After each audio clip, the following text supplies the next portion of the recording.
Silencio, susurros de hierbas y en algún lugar a lo lejos el suave crepitar de una hoguera que se consume. Ante ti, el cielo, las estrellas, inmóviles e infinitas, y no hay nada más que luz, oscuridad y el aliento de la noche. Así, quizás, comenzó la primera historia de la humanidad. Hace mucho tiempo, cuando no había ciudades, templos ni palabras, solo existían los humanos y el cielo sobre sus cabezas. En aquella época que ningún pergamino conservó, nuestros lejanos antepasados salían de sus cuevas y, paralizados, levantaban la vista. Sobre ellos se dispersaban fuegos, una multitud de puntos brillantes que aparecían cada noche en el mismo lugar.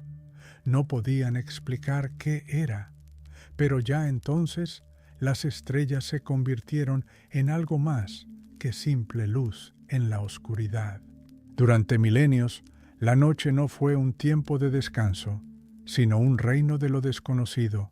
En ella se escondían depredadores, miedo y maravillas, y las estrellas, esos silenciosos guardianes celestiales, parecían algo eterno, inmutable, confiable. Los humanos comenzaron a distinguir sus formas. Algunas estrellas formaban líneas, otras círculos. En algún lugar nacían figuras de animales, cazadores, pájaros. Así surgieron las primeras constelaciones, no dibujadas en papel, sino imaginadas en el cielo, en un espacio accesible solo para aquellos que sabían mirar. El cielo estrellado se convirtió en el primer lienzo sobre el que el ser humano comenzó a dibujar sentido. Primero, por instinto, luego, por mito. Vinculaba el brillo de una estrella con espíritus, con almas de ancestros, con dioses que observaban la vida en la tierra. En una parte del mundo se creía que las estrellas eran los ojos de los muertos, en otra que eran fragmentos brillantes de un carro celestial, en una tercera que cada estrella era una mente divina separada, vigilando a su pueblo. En una cuarta eran gotas de luz que emanaban de las heridas del universo. Y cada uno de estos mitos no es solo un cuento, sino el primer intento de comprenderse a uno mismo y al mundo que lo rodea. ¿Qué siente una persona por la noche bajo las estrellas? Silencio, grandeza y soledad. Es pequeño, es mortal, pero cuando mira hacia arriba, se convierte en parte de algo grande. El cielo no tiene muros, no se rinde al tiempo. Y si las estrellas brillaron ayer, brillan hoy y quizás brillarán mañana. Significa que hay un sentido en ello, y el ser humano se esfuerza por encontrarlo. Fue en el cielo donde el ser humano sintió por primera vez que estaba conectado con algo eterno. Comenzó a recordar dónde y cuándo aparecían ciertas estrellas. Notó que algunas desaparecían para regresar después de muchos meses. Así surgió la primera comprensión del tiempo, el tiempo estelar. No tenía números, pero tenía ritmo. La gente comenzó a vivir según el cielo. Los cazadores salían a buscar cuando una estrella especial se alzaba. Los agricultores esperaban el regreso de un punto brillante en el horizonte para comenzar la siembra. Las mujeres calculaban las fases de la luna. Los hombres se orientaban por la Vía Láctea. Y si el sol enseñó al ser humano a vivir de día, las estrellas le enseñaron a vivir con un sentido de misterio. Cada noche, como un velo, caía la oscuridad y sobre su fondo se abría otro mundo, un mundo no para los ojos, sino para el alma. Y el ser humano intentó comprender este mundo sin conocer aún las matemáticas, la astronomía o la ciencia. Lo comprendió con el corazón, con sueños, con cuentos. Comenzó a contar, comenzó a soñar. En algún lugar de la tierra, en una de esas tardes, un antiguo narrador se sentó junto al fuego y mirando el cielo, comenzó a hablar. Señaló una estrella y dijo: «Aquí hay un ciervo, está corriendo, nos lleva a donde comenzará la primavera». Y otros también miraron allí y vieron al ciervo. Así, de un punto de luz, nació un cuento, un mapa, un mito. El cielo se convirtió en la biblioteca de la humanidad, incluso antes de que aparecieran las palabras. En él se registraban no letras, sino significados. Las estrellas se convirtieron en anclas para la memoria, y cada civilización, donde quiera que surgiera, instintivamente levantaba la cabeza para encontrarse en este caos de luz. Para algunos era un dragón, para otros un pez, para otros el alma de una mujer que ascendió al cielo después de la muerte. Pero todos ellos, sin importar el idioma, la piel o la época, sentían una cosa: el cielo no está solo sobre nosotros, está dentro de nosotros. Y con este pensamiento iremos más allá, siguiendo los pasos de aquellos que intentaron no solo mirar el cielo, sino comprenderlo. Viajaremos a través de siglos, pueblos y leyendas, para ver cómo nacieron los primeros mapas estelares, cómo se entrelazaron con la fe, el miedo y la esperanza, cómo el ser humano, paso a paso, transformó el caos de las estrellas en la música del significado. Y este viaje comienza aquí, en silencio, bajo las luces parpadeantes, congeladas en la eternidad. En las lejanas profundidades del tiempo, mucho antes de la aparición de la Escritura, antes de las primeras ciudades y templos, el hombre ya miraba el cielo. En esa era, que llamamos prehistórica, las estrellas no eran solo un adorno de la noche, se convirtieron en parte de la vida, parte del mundo interior que comenzaba a tomar forma. Aquellos que solo dejaron atrás herramientas de pedernal y dibujos en las paredes de las cuevas ya tenían una necesidad intuitiva de observación. Su memoria era colectiva, transmitida no por palabras, sino por gestos, ritmos, rituales. Y el cielo era una constante. Sobre las llanuras, sobre las montañas, sobre los campamentos y las cuevas, las estrellas permanecían inalterables. No desaparecían cuando morían los ancianos. Estaban más allá del tiempo, y por eso se convirtieron en hitos antes de que naciera la navegación. Se convirtieron en marcadores de tiempo antes de que surgieran los calendarios, y se convirtieron en símbolos antes de que apareciera la escritura. Hoy en día, arqueólogos y científicos reconstruyen minuciosamente los rastros de aquellos tiempos. En el desierto de Napta Playa, en el sur de Egipto, donde hoy solo hay arena y viento, una vez hubo vida. Hace más de 7.000 años, allí se levantaban círculos de piedra, construidos con asombrosa precisión. Sus ejes apuntaban al orto Heliaco de Sirio, la estrella más brillante del cielo nocturno. Esto no fue solo una coincidencia, fue un acto deliberado de observación y recuerdo. El cielo se convirtió en parte del ritual. Y en algún lugar del lejano norte, en las llanuras de Gran Bretaña, se alzó Stonehenge, un monumento cuyo propósito exacto sigue siendo un misterio. Pero una cosa está clara: está conectado con el cielo. Los bloques de piedra están colocados de tal manera que marcan los momentos de los solsticios de verano e invierno.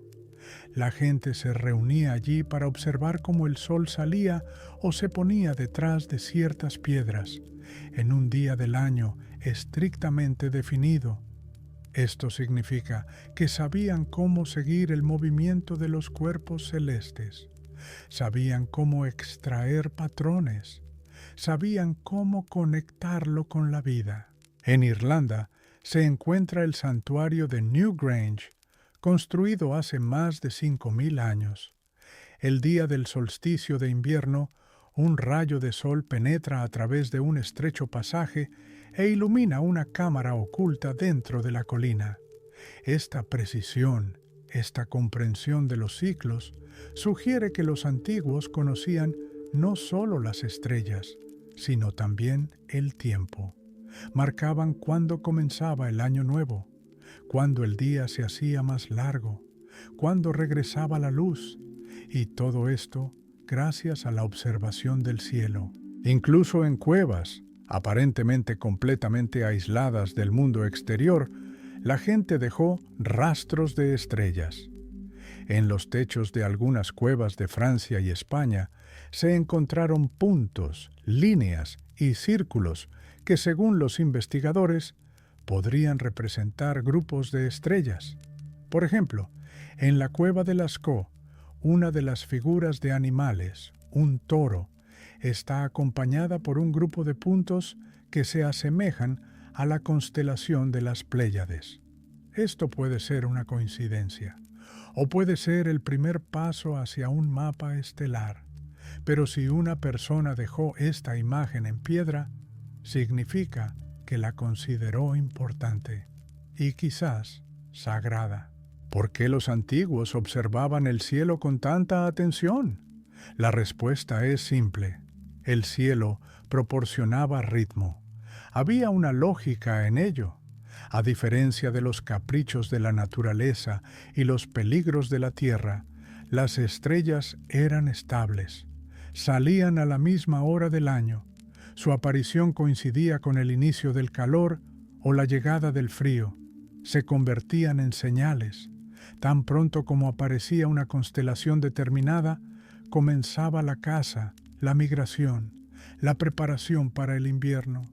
La gente no sabía que eran gases, plasma, años luz, pero sabían que las estrellas eran hitos y las usaban para sobrevivir. La Vía Láctea, una banda brillante que se extiende por todo el cielo nocturno, tampoco pasó desapercibida. En muchas culturas era un camino. En Australia, el camino de los espíritus ancestrales. Entre los pueblos del norte, el camino de los ciervos. En África, un río. Conectaba a los vivos y a los muertos, el pasado y el futuro. La gente la miraba y sentía que su camino no terminaba aquí, en la tierra. En algún lugar, en esa cinta luminosa, había una continuación. También se encuentran rastros de la astronomía antigua en América del Sur. Los geoglifos de Nazca, imágenes gigantes trazadas en el suelo, visibles solo desde arriba, pueden estar orientados hacia los cuerpos celestes. Algunos investigadores creen que las líneas coinciden con la dirección del amanecer o la posición de las estrellas en ciertas épocas del año. Y aunque no hay una respuesta definitiva, la pregunta sigue siendo: ¿por qué crear hitos tan precisos si no es para observaciones celestiales? En todos estos ejemplos hay un hilo conductor. La observación de las estrellas no era una ciencia abstracta para el hombre antiguo. Era una acción llena de significado. Mirar al cielo significaba entrar en contacto con lo eterno.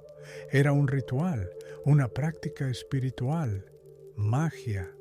En un mundo sin calendarios, escuelas e instrucciones escritas, las estrellas eran un libro de texto, un reloj y un cuento de hadas a la vez. Y un detalle importante más: en cada uno de estos lugares, en cada continente, en cada cultura, las estrellas se convirtieron en algo personal.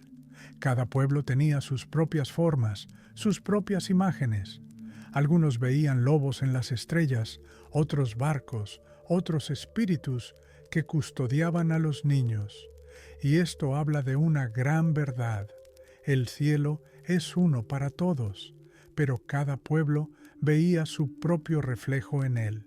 Quizás por eso las estrellas han entrado tan firmemente en la conciencia humana. Son comunes, son un espejo. ¿Quién eres? ¿Dónde estás? ¿Quién fuiste? No importa. Cuando miras las estrellas, te conviertes en el que las miró hace miles de años. Entras en el mismo río de significado.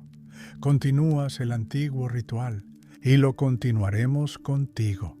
En los siguientes capítulos iremos más allá, a los tiempos en que las estrellas recibieron nombres, cuando la gente comenzó a registrar sus movimientos, cuando el cielo se convirtió no solo en un mito, sino también en el comienzo de la ciencia. Pero no olvides, todo comenzó aquí, en la tierra, llena de miedo, frío y noches, donde el primer consuelo vino del cielo, de la primera mirada a la luz eterna en la oscuridad infinita.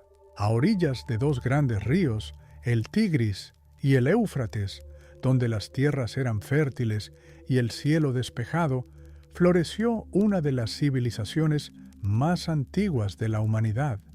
Los sumerios y más tarde los babilonios no solo observaban las estrellas, comenzaron a transformar el cielo en un lenguaje, en un sistema, en un conocimiento que debía explicar la estructura del universo y el sentido de la vida humana. Noche tras noche, generación tras generación, los sacerdotes de estos pueblos ascendían a las cimas de los templos sigurat, escudriñaban el cielo, registraban sus observaciones en tablillas de arcilla, verificaban las posiciones de las estrellas y las correlacionaban con los acontecimientos en la tierra.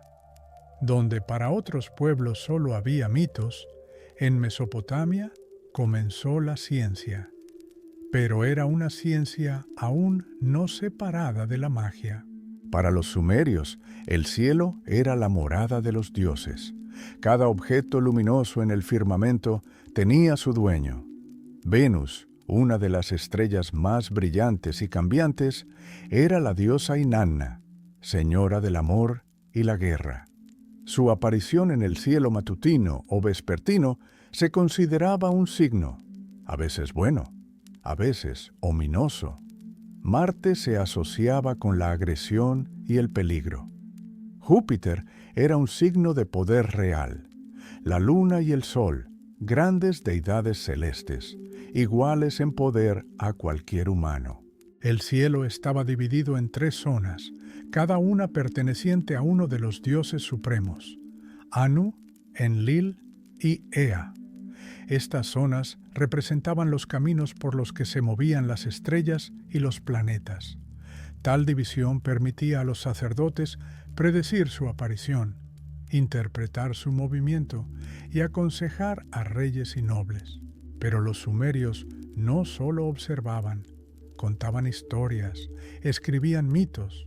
Uno de los más antiguos es el épico cosmogónico sobre la creación del mundo, en el que las estrellas surgen como resultado de una batalla entre dioses. La epopeya de Gilgamesh menciona las estrellas como presagios del destino. El propio héroe, como sugieren algunos investigadores, tenía una conexión con una constelación determinada, posiblemente Orión, una de las más brillantes del cielo. Cuando el poder pasó a los babilonios, las observaciones se volvieron aún más precisas. Comenzaron a registrar las fases de la luna, los movimientos de los planetas, la aparición y desaparición de las estrellas. Estos registros se mantuvieron durante siglos. Uno de los hallazgos más importantes es una tablilla llamada Mul Apin, que data aproximadamente del siglo VII a.C. Contiene una clasificación de estrellas y descripciones de sus movimientos. Allí se indican unas 50 constelaciones. Esto ya no es un mito, sino una sistematización. Esto es un mapa estelar, pero los babilonios no separaban el cosmos del destino. Para ellos, Los cuerpos celestes eran como palabras en un vasto y vivo lenguaje. Cada ascenso y caída de una estrella podía ser un presagio de una inundación, una derrota en la batalla, el nacimiento de un heredero. Creían que el futuro podía leerse en las estrellas. Así nació la astrología, un intento de comprender el destino a través del movimiento de los cielos. Cada mañana, el rey babilonio podía empezar leyendo no las estrellas mismas, sino sus interpretaciones. Los sirvientes traían tablillas de arcilla con pronósticos elaborados a partir de las observaciones. Si, por ejemplo, Saturno entraba en la zona de Enlil, podía significar problemas para el gobernante. Si Venus brillaba con especial intensidad, presagiaba amor, fertilidad, victoria. Para ellos no había vacío en el cielo. Todo estaba lleno de significado. Incluso los espacios interestelares eran la morada de fuerzas invisibles. Por lo tanto, los mapas celestiales de los babilonios no eran solo diagramas, eran textos sagrados, congelados en dibujos. Un lugar especial fue ocupado por el zodíaco. En la versión babilónica se dividió en 12 secciones, correspondientes a ciertos grupos de estrellas. Esta división formó la base de la astrología griega posterior y moderna. Es decir, cada vez que hoy decimos que alguien es un Tauro por signo zodiacal, sin saberlo, estamos citando el cielo de Mesopotamia. Otro punto asombroso es la precisión de las observaciones. Los sacerdotes babilonios predijeron eclipses lunares y solares. Podían determinar los momentos de los equinoccios con gran precisión. Incluso mantenían tablas en las que se comparaban varios ciclos astronómicos. Esto no era solo una fe ciega en el simbolismo, era una matemática temprana, compleja y precisa. Pero a pesar de todo su rigor científico, el ser humano permaneció en el centro de la cosmovisión babilónica, conectado a las estrellas, pero no igual a ellas. Estaba sujeto a su voluntad, a sus movimientos. Vivía dentro de un orden predeterminado. Y esto es lo que dio sentido a los mapas estelares. No eran solo mapas del cielo, eran mapas del destino. Y cuando hoy contemplamos las imágenes de los mapas estelares babilonios conservados en arcilla, no vemos solo inscripciones. Vemos el intento de la humanidad de construir un puente entre la Tierra y el cosmos. Vemos cómo la fe surgió de la observación, el conocimiento de la fe y la esperanza del conocimiento. Porque todo el que miró al cielo, incluido el sacerdote babilonio, quería una cosa: comprender por qué estamos aquí y hacia dónde lleva el camino de la luz esparcida sobre nosotros. En Oriente, entre las arenas y los valles, donde el gran río fluye lentamente a través del tiempo, surgió Egipto, el reino de los faraones, las pirámides y la eternidad. Y así como el Nilo era la arteria de la vida terrenal, el cielo se convirtió para los egipcios en un río celestial, por el que el dios Sol Ra navegaba cada noche, conquistando la oscuridad y regresando al este con el primer rayo de un nuevo día. Los egipcios no veían el cielo como un espacio distante y frío. Para ellos estaba vivo, respiraba, se movía, protegía. Era el cuerpo de la diosa Nut, cuyo cuerpo arqueado se extendía sobre la tierra, y las estrellas eran su cuerpo, sus lágrimas, su aliento. Cada amanecer era su nacimiento, cada eclipse su dolor, cada movimiento de una estrella su gesto. Esto no era una alegoría abstracta, era una verdad religiosa, el fundamento de la existencia egipcia. La estrella más importante para Egipto fue Sotis, como se llamaba Asirio, la estrella más brillante del cielo nocturno. Su primera aparición en el cielo matutino, después de una larga desaparición, anunciaba la inundación del Nilo, un evento sagrado y vital. Sin agua no había cosecha, sin cosecha no había vida, y la estrella que anunciaba el agua se convirtió en un símbolo de renacimiento, el comienzo del año, la promesa de fertilidad. No es casualidad que el comienzo del calendario egipcio estuviera vinculado precisamente a su salida. El calendario egipcio no era un simple conjunto de días, sino un mecanismo sagrado, armonizado con los ciclos del sol y las estrellas. Tenía 3 estaciones: inundación, siembra, cosecha. Cada una tenía marcadores celestes. El año egipcio constaba de 360 días, y luego se agregaban 5 días especiales, fuera de tiempo, sagrados, peligrosos, de transición. Todo esto se construyó según las señales celestes. Los templos de Egipto no eran solo hogares para los dioses, sino también observatorios. Sus ejes a menudo se alineaban precisamente con la posición del sol en ciertos días del año. El templo de Karnak, por ejemplo, al amanecer durante el solsticio de invierno, se llenaba de luz que pasaba a través de largas hileras de columnas, como a través de un túnel de piedra. La luz conducía hacia adentro, al Sancta Sanctorum. No era solo hermoso, estaba calculado. El templo se convirtió en un reflejo del orden celestial en la tierra. Pero un lugar especial en la arquitectura celeste lo ocupaban las tumbas.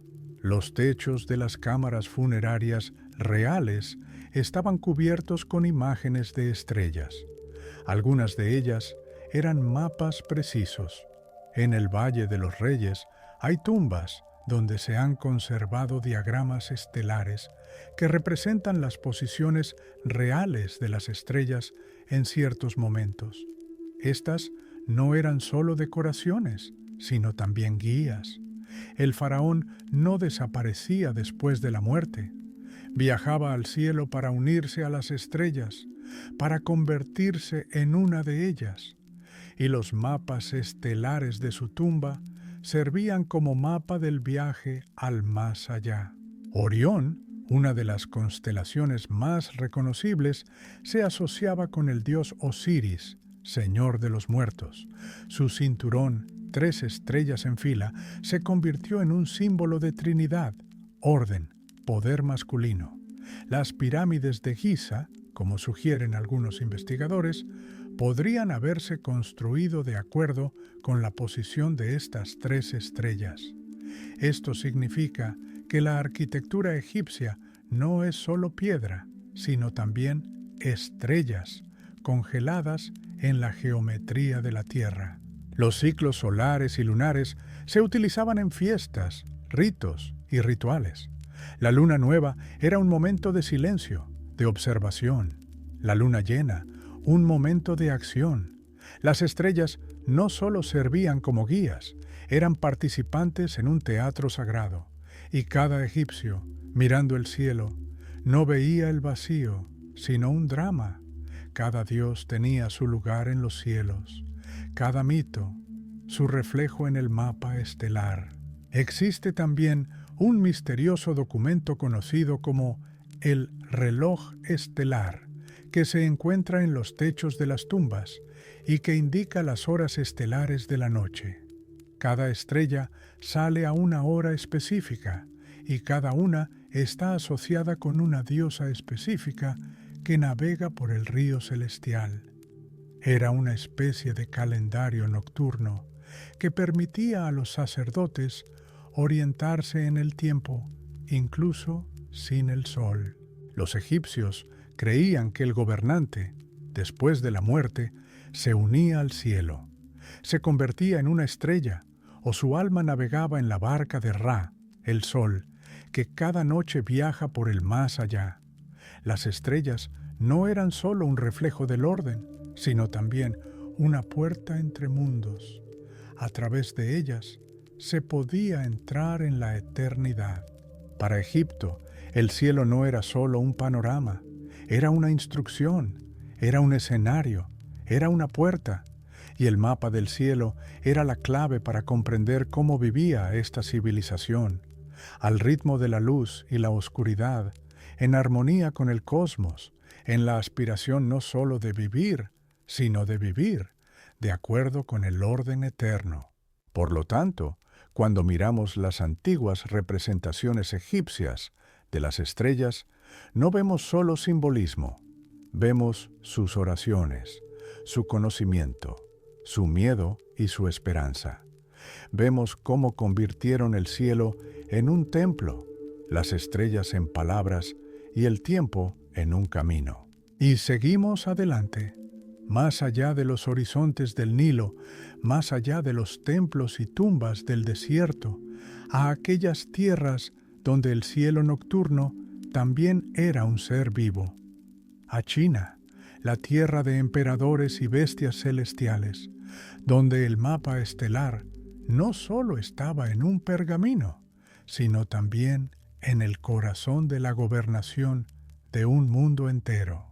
Al finalizar el día sobre la antigua China, y el cielo se convertía en un lienzo de seda ilimitado bordado con estrellas, era tiempo de otras leyes. El silencio descendía de los cielos.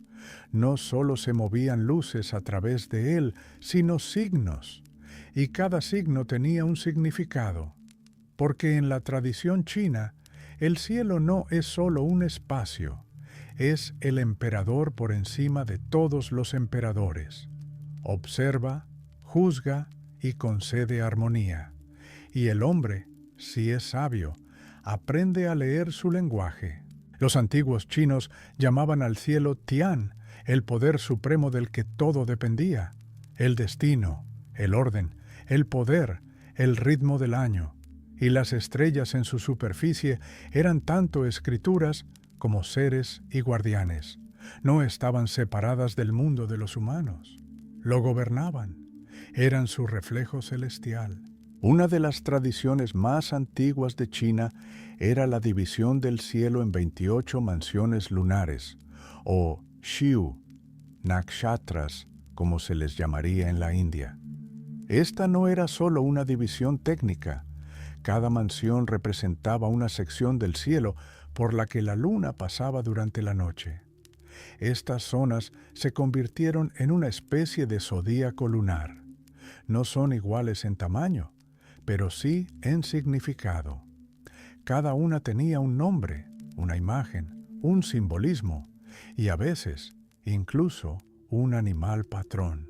Estas mansiones se agruparon en 4 grandes sectores, conocidos como las 4 bestias sagradas.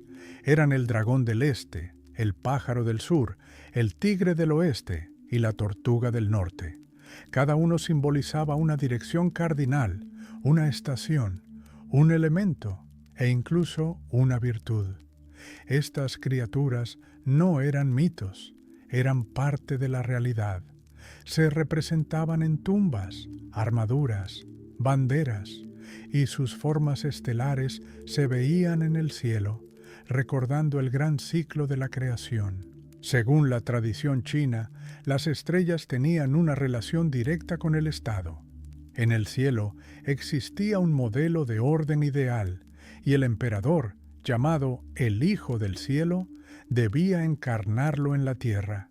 Si ocurrían eclipses, apariciones inusuales de cometas o las estrellas se comportaban de manera diferente a lo habitual, se consideraba un presagio.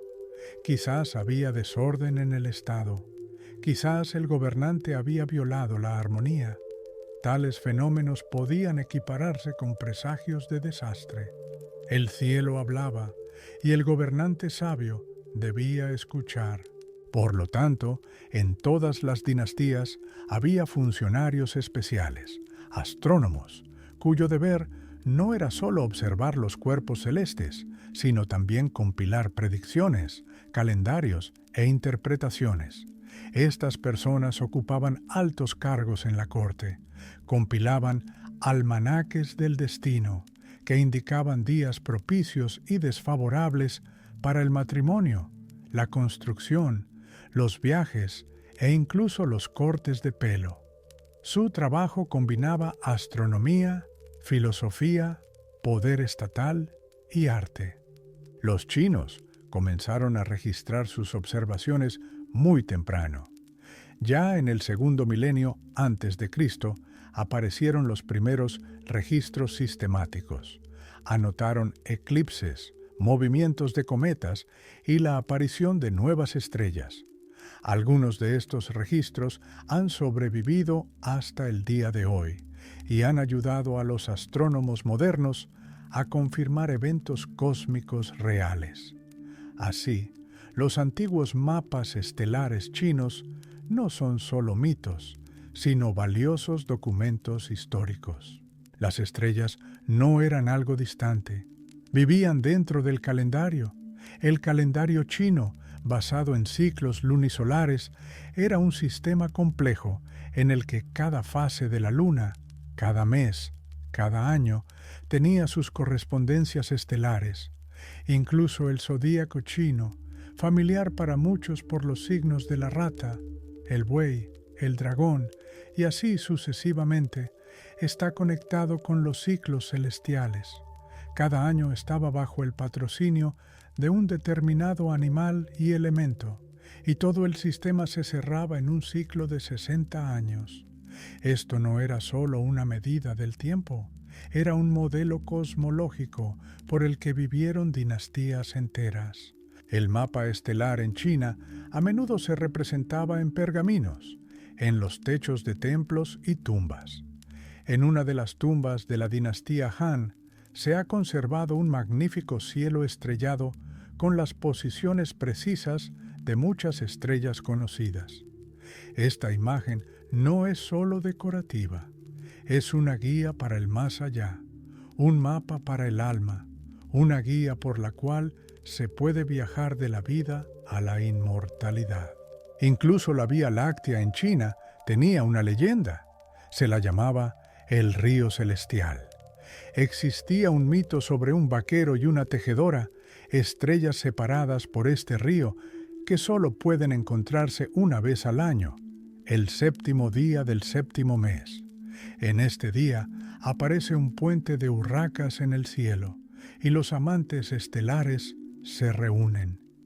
Esta es una historia conmovedora que se cuenta a los niños, pero contiene un profundo código cultural. Incluso las estrellas están sujetas al amor y al tiempo. El cielo en la cultura china estaba profundamente conectado con la filosofía. El confucianismo enseñaba a seguir el camino del cielo, Tiandao, a través de la virtud, el orden y el respeto por los rituales.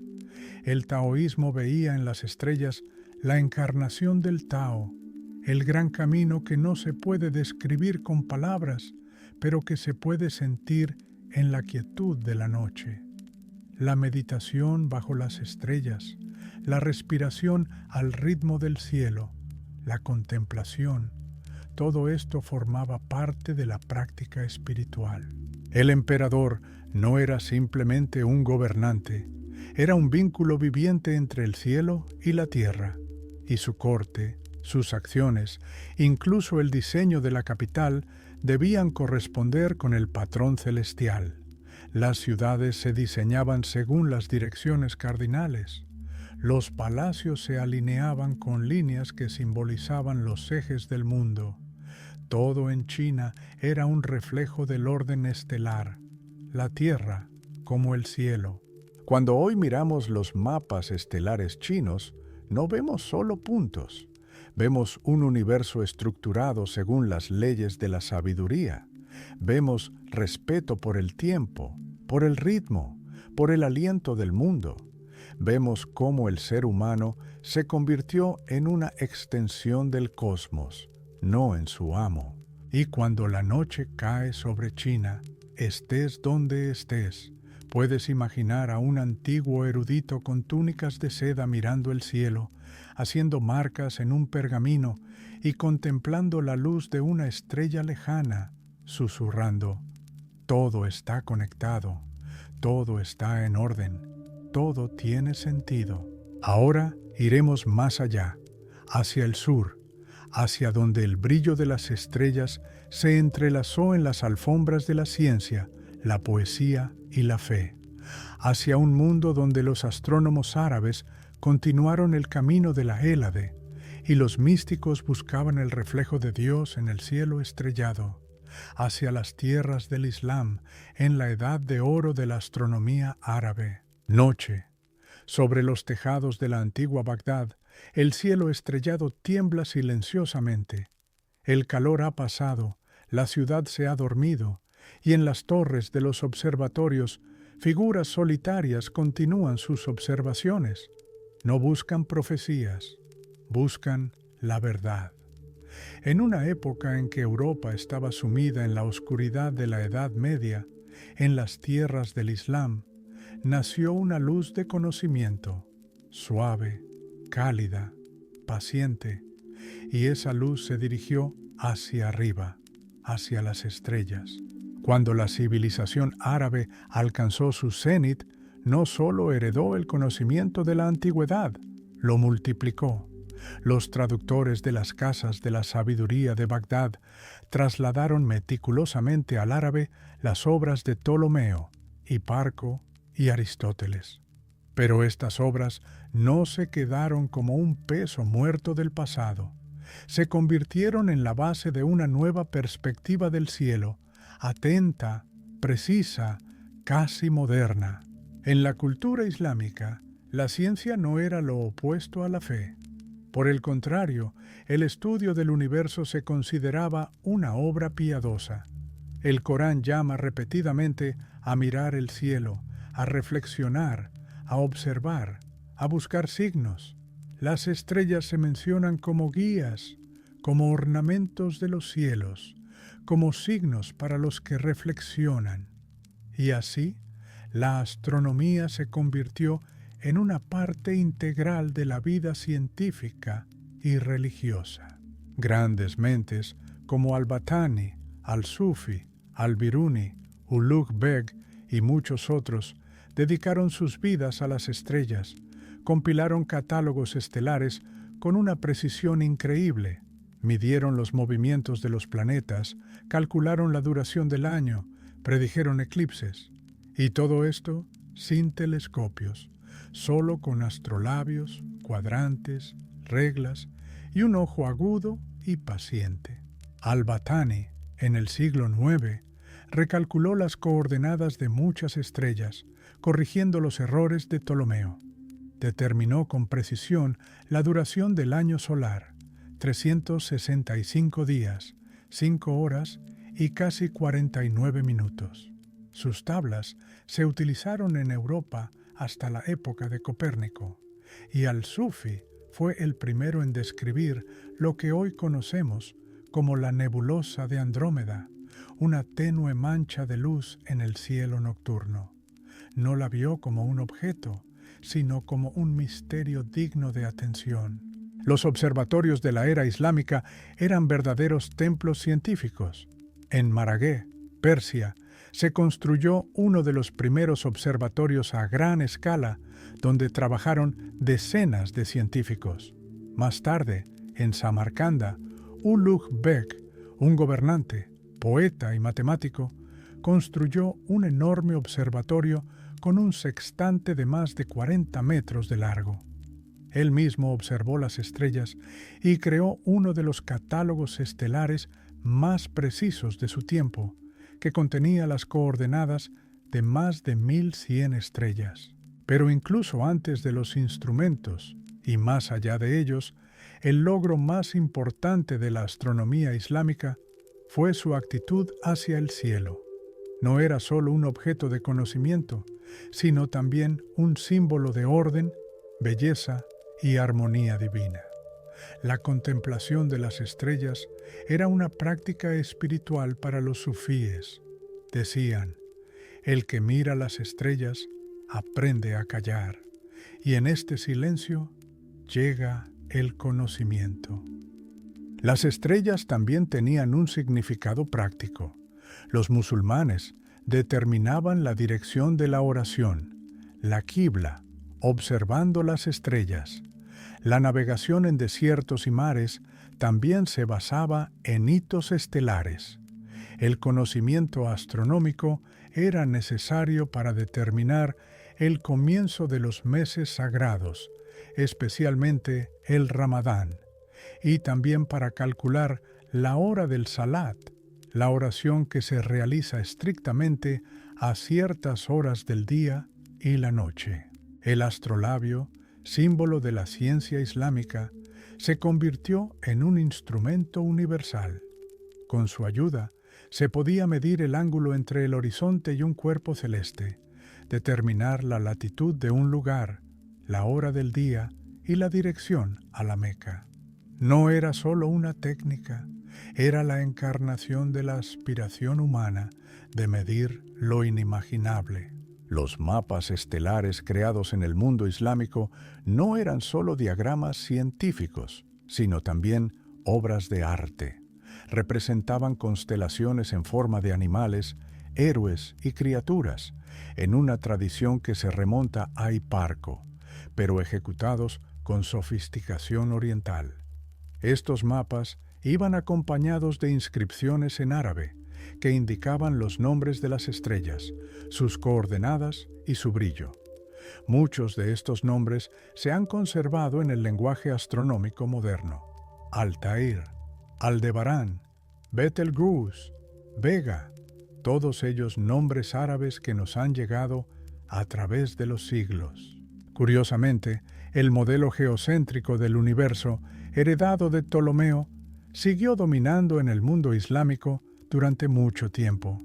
Sin embargo, algunos eruditos comenzaron a dudar de su verdad absoluta.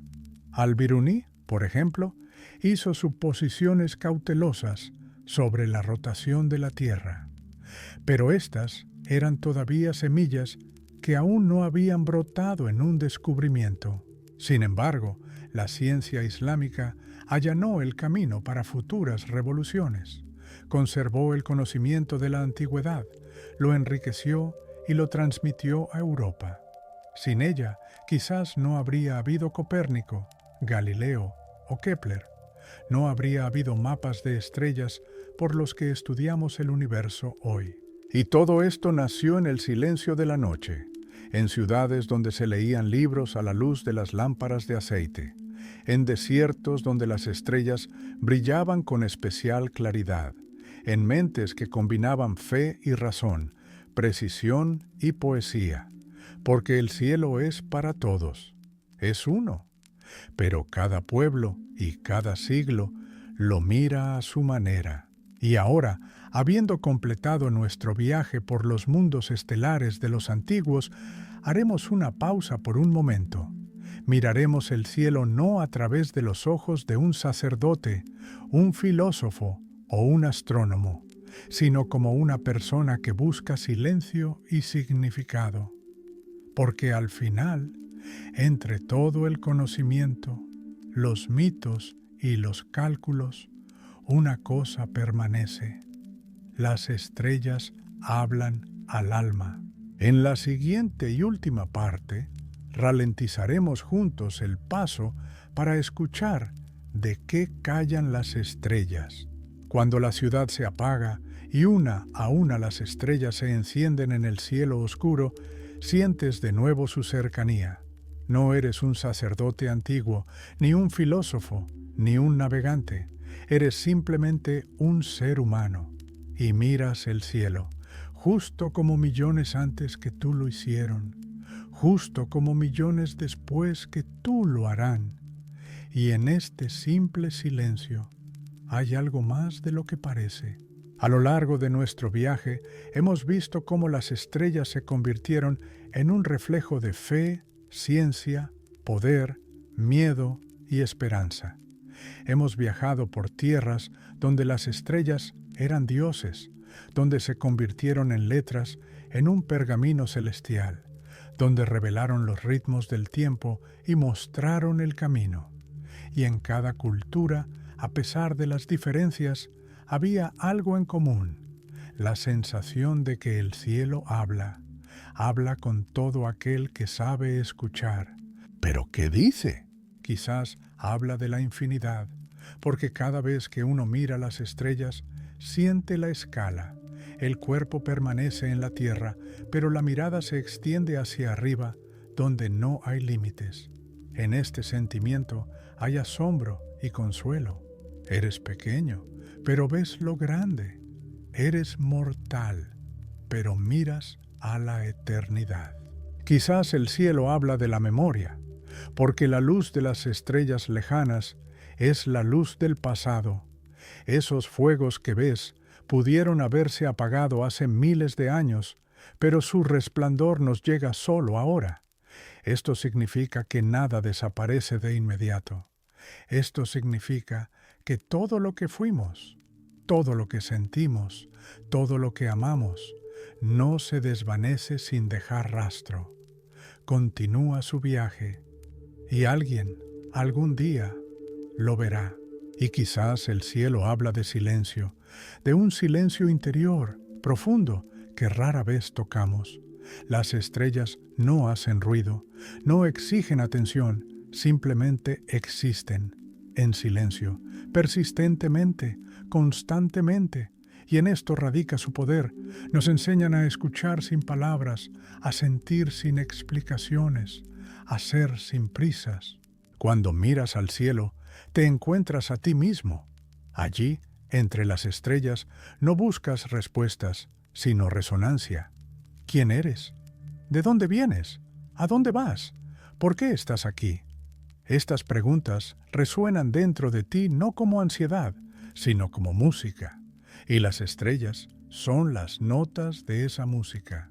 La ciencia moderna nos habla de miles de millones de galaxias, de sistemas estelares, agujeros negros, estrellas de neutrones, supernovas, cuásares. Es asombroso, es hermoso, es complejo. Pero a pesar de todo esto, nuestro sentimiento sobre las estrellas sigue siendo el mismo, no racional, sino sensual. Sentimos que es importante, que es para nosotros. Las estrellas han sido testigos de todo: las primeras hogueras, las primeras palabras, los primeros pasos. Vieron cómo el hombre las dibujó en las paredes de las cuevas, cómo construyó círculos de piedra, cómo escribió mitos y compuso himnos, cómo discutió sobre formas orbitales y calculó ángulos de inclinación.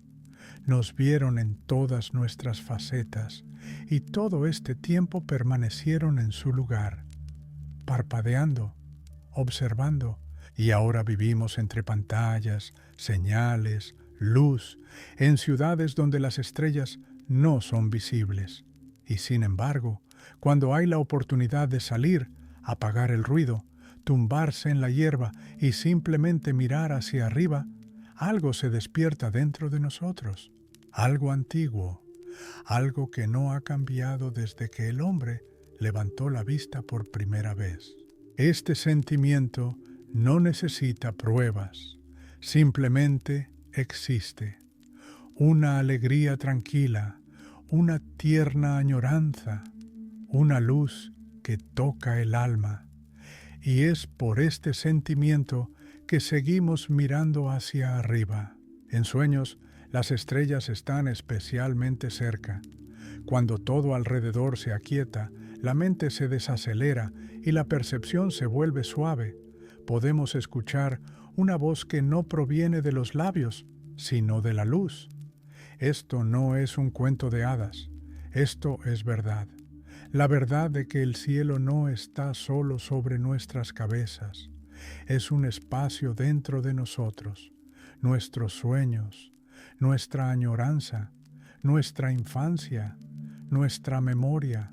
Cuando te duermes, las estrellas no desaparecen, siguen ardiendo y quizás te estén observando o esperando que te unas a ellas, porque al final, como decían los antiguos, El alma es una estrella que descendió a la tierra y cuando su viaje se completa, regresa a casa.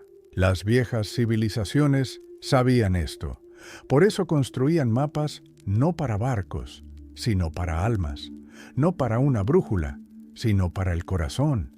Estos mapas no acumulan polvo en los museos, viven dentro de nosotros.